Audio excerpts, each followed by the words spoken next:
இஸ்ரேலில் யூஸ் பண்ணுற ஏஐ டிஃபென்ஸில் எப்படி இருக்குது?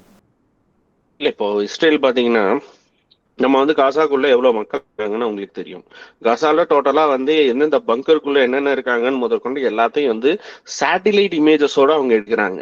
பங்கர்ஸ் எந்தெந்த ஹாஸ்பிட்டல்ஸ்க்கு கீழே போகுது, எந்தெந்த பீப்புள் வசிக்கக்கூடிய இடத்துக்கு இருக்குது, எல்லாமே சேட்டலைட் பேஸ்டு டேட்டா வந்து எனார்மஸ் டேட்டா வந்து நம்ம பூமியை சுற்றி ஏகப்பட்ட சேட்டலைட்ஸ் வச்சு நம்ம பண்ணிக்கிட்டே இருக்கோம். அந்த எல்லா அக்குமுலேட் பண்ணி எடுக்கக்கூடிய பவர் உங்கள்கிட்ட இருந்துச்சுன்னா யூ வில் பி த பயணியர் வார்ஃபேர்.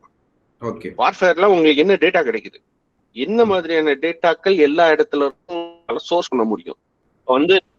இப்போ வந்து ஸ்பெசிபிக்கலா காசாவோட சேட்டலைட், காசாவை சுத்தி இருக்கிற சேட்டலைட்ஸ்ல இருந்து எல்லாத்துல இருந்தும் டேட்டா ஸ்பெசிபிக்கலா நீங்க அந்த இடத்துக்கே போகாம எப்படி இருக்குன்னு உங்களால இமேஜின் பண்ணிக்க முடியும் அப்படின்னு நான் சொன்னேன் இல்லையா? அதே மாதிரி என்னென்ன மேஜர் ஹாஸ்பிட்டல்ஸ்ல என்னென்ன மாதிரியான ஆர்கிடெக்சர்ஸ் ஆர் பங்கர்ஸ் அவங்க வச்சிருக்காங்க, எந்த இடத்துல பங்கர்ஸ் இருக்குன்ற முதற்கொண்டு இன்னைக்கு நீங்க சேட்டலைட்ஸ் டேட்டா வச்சு அக்குமுலேட் பண்ணி எடுத்துட முடியும். அந்த சேட்டலைட்ஸ் வச்சு நீங்க அக்குமுலேட் பண்ணி நீங்க டேட்டாவை கேப்சர் பண்ற இடத்துல இருந்தீங்கன்னா you will be the pioneer in the war.